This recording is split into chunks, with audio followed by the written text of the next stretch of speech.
Hello student, once again welcome you all to our educational channel. Now we are going to study or continuing the topic of magnetic effect of current, in which we have studied about magnetic field and magnetic field line, the area or region surrounding the magnet or a current carrying conductor is defined as magnetic field, and magnetic field is represented by an imaginary line or curve which is called magnetic field line. The imaginary line at which tangent at any point indicates the direction of magnetic field. We have also known about the properties of magnetic field line. Magnetic field line never intersect each other. Magnetic field line is a closed imaginary curves. Magnetic field line originates from North Pole and ends at South Pole. So when we have studied these, when any type of conductor, so we have a various type of conductor, a conductor like a straight rod, a conductor like a circular loop, a conductor like a wrapping of wire. So these type of conductor we have in which current can flow, और यदि current उसमें flow करता है तो current के flow के कारण एक इफेक्ट प्रोड्यूस होता है, that is called, we have studied magnetic effect, और उसी इफेक्ट यानी कि रीजन को हम लोग मैग्नेटिक फील्ड कहते हैं, जो कि हम लोग अच्छे तरीके से समझ चुके होंगे. Now the magnetic field line due to a straight current carrying conductor. तो जब हम किसी तरह के स्ट्रेट कंडक्टर को लेंगे, इसमें करंट फ्लो होगा, तो ये मैग्नेटिक फील्ड अपने सराउंडिंग्स में प्रोड्यूस करेगा. तो मैग्नेटिक फील्ड लाइन जो होगा मैग्नेटिक फील्ड लाइन का किस तरह का स्ट्रेंथ होगा, किस तरह का उसका डायरेक्शन होगा, उसके बारे में हम लोग डिटेल्स में जानेंगे. तो इस स्ट्रेट करंट कैरिंग कंडक्टर के द्वारा मैग्नेटिक फील्ड जो प्रोड्यूस होता है उसको समझने के लिए हम लोग एक कार्डबोर्ड लेते हैं. एक कार्डबोर्ड लिए और इस कार्डबोर्ड पे आयरन फिलिंग्स को रख देते हैं.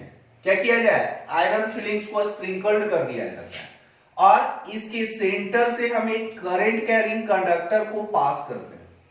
इस कार्डबोर्ड के, जैसे ये हमारा कार्डबोर्ड हुआ, ये हमारा क्या हुआ? कार्डबोर्ड हुआ. इसके कार्डबोर्ड के सेंटर से हम लोग क्या किए? स्ट्रेट करंट कैरिंग कंडक्टर को एडजस्ट किए. अब ऐसा करने के बाद हम इस कंडक्टर को करंट कैरिंग वायर से जोड़ देंगे. क्या करेंगे?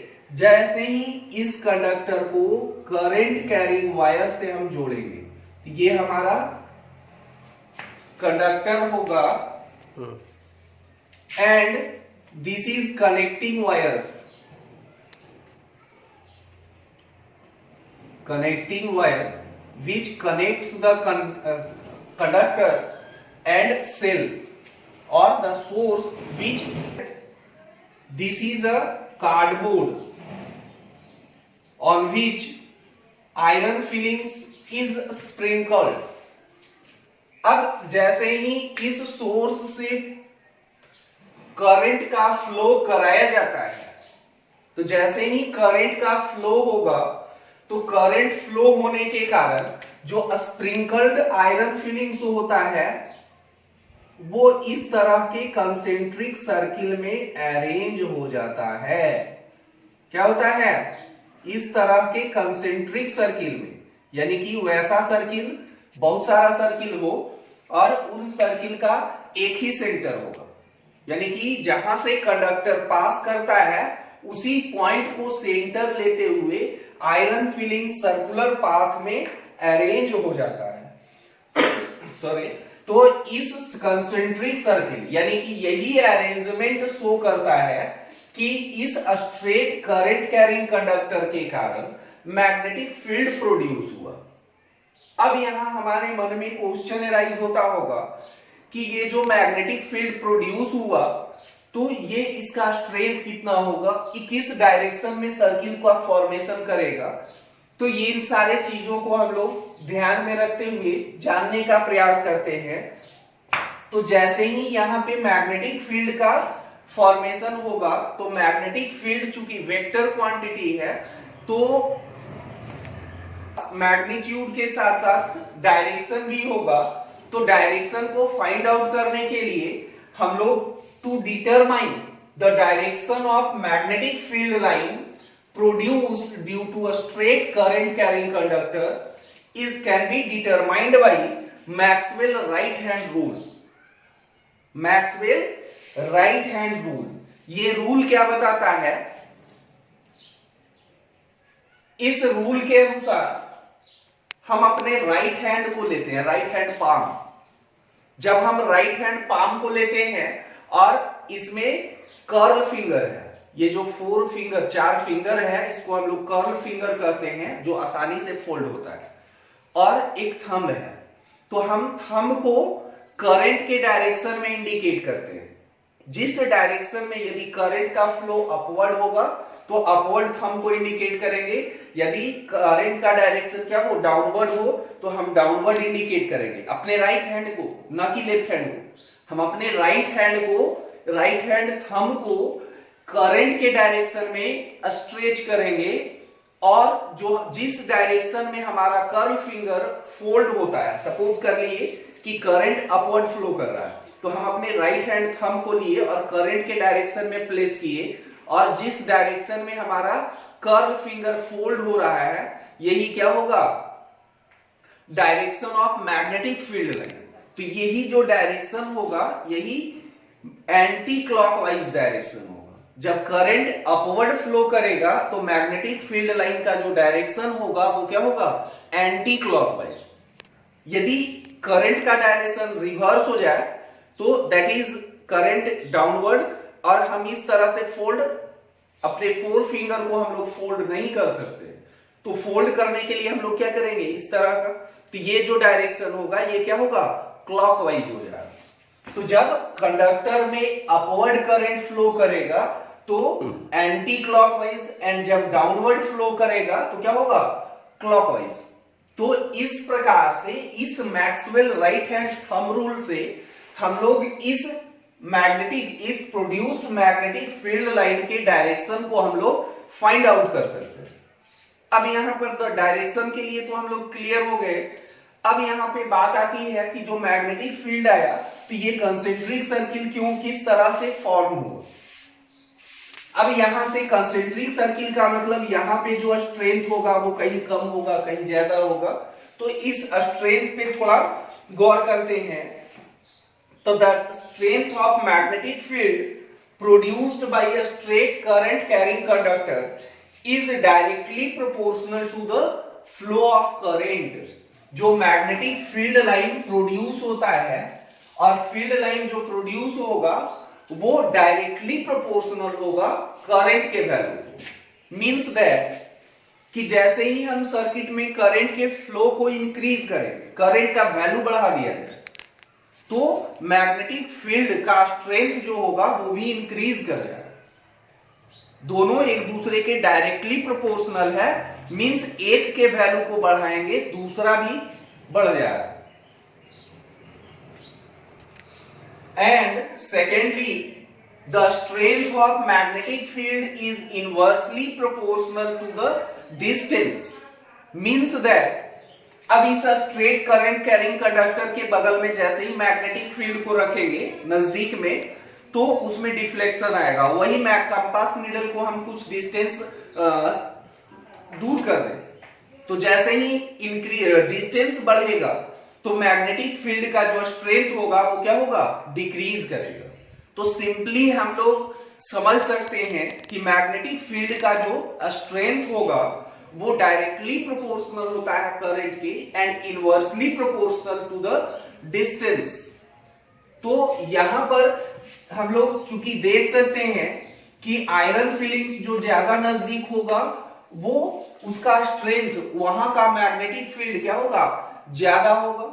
जैसे ही आयरन फिलिंग्स दूर हुआ तो ये बड़े सर्किल का फॉर्मेशन करता है, मींस यहां का स्ट्रेंथ क्या हुआ, डिक्रीज हुआ। तो जैसे जैसे डिस्टेंस बढ़ते गया, इंक्रीज किया, तो मैग्नेटिक फील्ड का स्ट्रेंथ क्या करता है, डिक्रीज करता है। तो यही क्या है, magnetic field line due to a straight current carrying conductor and now magnetic field line due to circular loop. हम लोग सर्कुलर लूप में मैग्नेटिक फील्ड को डिटरमाइन करने के लिए एक कार्डबोर्ड लिए और कार्डबोर्ड पे सर्कुलर लूप को फिक्स करते हैं।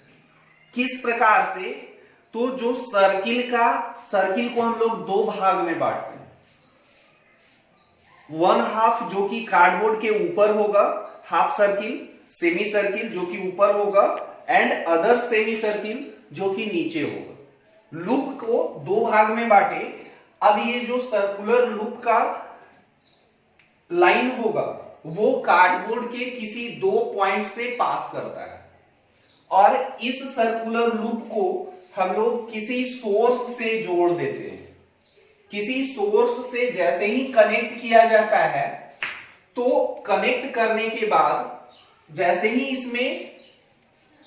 इसका स्विच ऑन किया जाएगा तो इसमें करंट का फ्लो स्टार्ट होगा और करंट के फ्लो स्टार्ट होने के बाद इस सर्कुलर लूप में करंट फ्लो करेगा और जैसे ही करंट का फ्लो होता है तो कार्डबोर्ड पे स्प्रिंकल्ड आयरन फिलिंग्स इस वायर्स के पास, जहां पे कार्डबोर्ड से पास करता है, उस वायर के पास कंसेंट्रिक सर्किल के रूप में अरेंज हो जाता है। नियर द वायर यहां पे क्या होगा, कंसेंट्रिक सर्किल के रूप में इस प्रकार से अरेंज होता है और यही फिर बाद में क्या साइज इंक्रीज करता जाता है इस तरह से।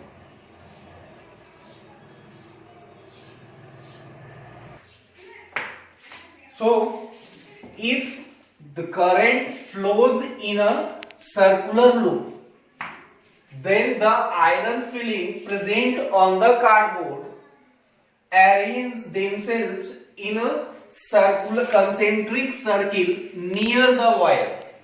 वायर के नजदीक सर्किल में होगा और जैसे ही हम वायर से दूर जाएंगे तो कर्व हम लोग को मिलता है, लेकिन वायर के सेंट्रल पॉइंट पे स्ट्रेट लाइन के जैसा दिखाई देता है, ऑब्जर्व होता है। तो इस the magnetic field line near the center of circular loop is a straight line, means that it is perpendicular to the plane of loop and along the axis of cardboard. Cardboard के axis यानी कि straight line हम लोग को मिलता है कहां, we get the magnetic field line as a straight line at the center of circular loop। अब ये जो सर्कुलर लूप के कारण मैग्नेटिक फील्ड होता है, इस मैग्नेटिक फील्ड लाइन के बारे में हम लोग जाने, produce due to current carrying circular loop. अब यहां पे जो डायरेक्शन होगा, तो डायरेक्शन को फाइंड आउट करने के लिए सेम राइट हैंड रूल का यूज करेंगे। तो हम, लेकिन इसमें तरीका, मेथड अलग है। हमारा जो कर्ल फिंगर है, कर्ल फिंगर को हम लोग in the direction of current रखते हैं, करंट के डायरेक्शन में रखेंगे और जो हमारा थंब होगा वो मैग्नेटिक फील्ड लाइन के डायरेक्शन को इंडिकेट करता है। यदि मान लेते हैं करंट का डायरेक्शन इस तरह से है तो जिस तरह कर्ल फिंगर फोल्ड हो सकता है, न कि ऐसे रखेंगे, तो इस तरह से फोल्ड हो सकता है और thumb outward perpendicular to the plane indicates the direction of magnetic field। तो in this way we can find out the produced we can find out the direction of magnetic field line produced due to current carrying circular loop. If the circular loop has number of turn, एक coil के रूप में हो, तो suppose कर लेते हैं कि इसमें n नंबर ऑफ टर्न होगा, तो इसका स्ट्रेंथ कितना होगा?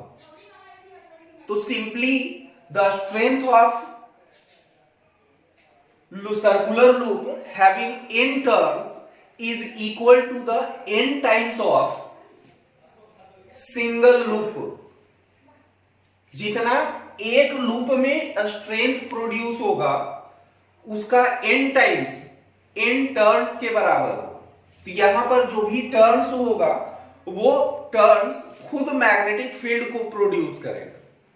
यही कारण है कि हम लोग टोटल वैल्यू को कैलकुलेट करेंगे। कैलकुलेट करने के लिए हम लोग हायर क्लासेस में पढ़ते हैं, यहां पर हम सिर्फ उसके बारे में जानते हैं कि स्ट्रेंथ किस प्रकार से इंक्रीज करता है।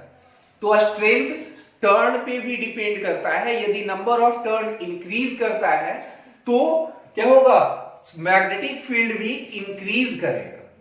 कितना हो जाएगा? तो n टाइम्स सिंपली मल्टीप्लाई हो जाएगा magnetic field produced due to a single loop, and finally the magnetic field line produced due to solenoid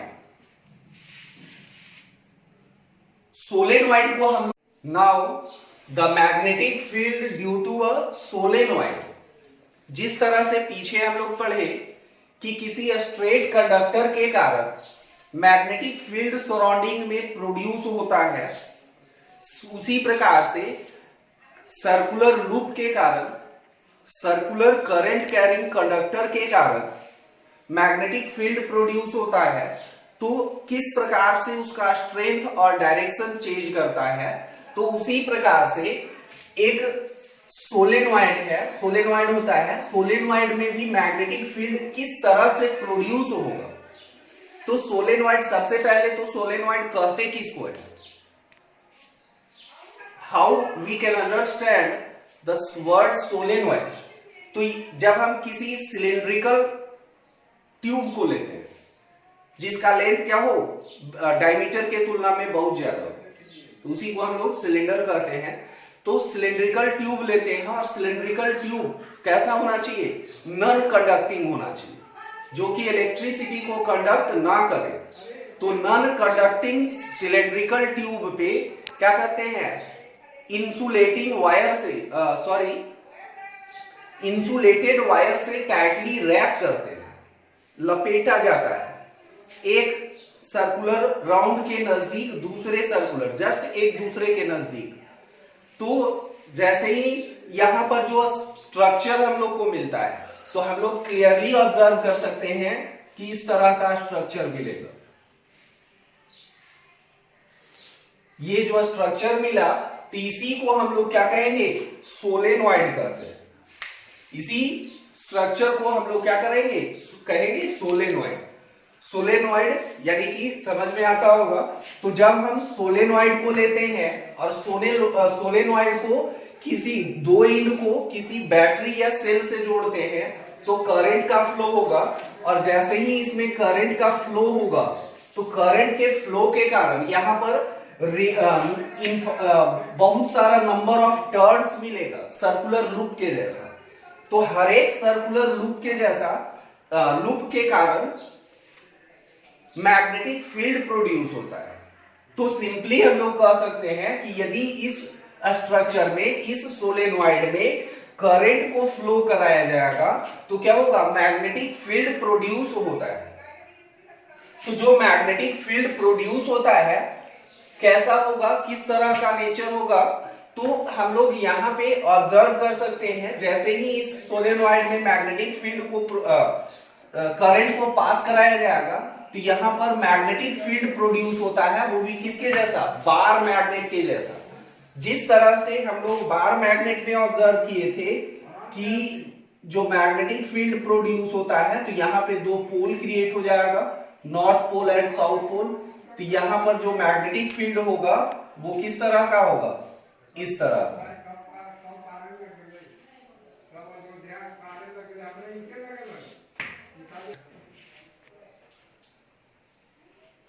तो जो मैग्नेटिक फील्ड लाइन प्रोड्यूस होता है तो हम लोग इस तरह के फील्ड लाइन को ऑब्जर्व करेंगे। तो यहां से हम लोग को समझ में आता है, क्लियरली हम लोग ऑब्जर्व कर सकते हैं कि जो सोलेनॉइड के द्वारा मैग्नेटिक फील्ड प्रोड्यूस होता है वो just same as bar magnet. जिस तरह से magnetic field line bar magnet में प्रोड्यूस होता है उसी तरह से सोलेनॉइड में भी करंट के फ्लो होने के कारण प्रोड्यूस होगा। तो किस तरह से होगा, तो यहां पर जो सोलेनॉइड लिए तो यहां पर नॉर्थ और साउथ पोल जनरेट होगा और जो फील्ड लाइन होगा वो नॉर्थ से ओरिजिनेट करता हुआ होगा और साउथ पे एंड करेगा। और ये कब कहां होगा, तो आउटसाइड द सोलेनॉइड। इस सोलेनॉइड के सर्कुलर लूप के बाहर जो फील्ड लाइन होगा वो नॉर्थ से साउथ के टुवर्ड्स होगा, लेकिन इस सोलेनॉइड या सर्कुलर लूप के अंदर जो फील्ड लाइन होता है वो इस सोलेनॉइड के एक्सिस के पैरेलल होता है, यानी कि towards from south to north, just which is just similar as bar magnet. So these are the magnetic field line, magnetic field और magnetic effect produce due to the flow of current in various types of conductor like a straight conductor, circular loop and finally solenoid। तो इस प्रकार से हम लोग observe करते हैं और next of the topic we will discuss in our later video, so not forget to watch। That's all।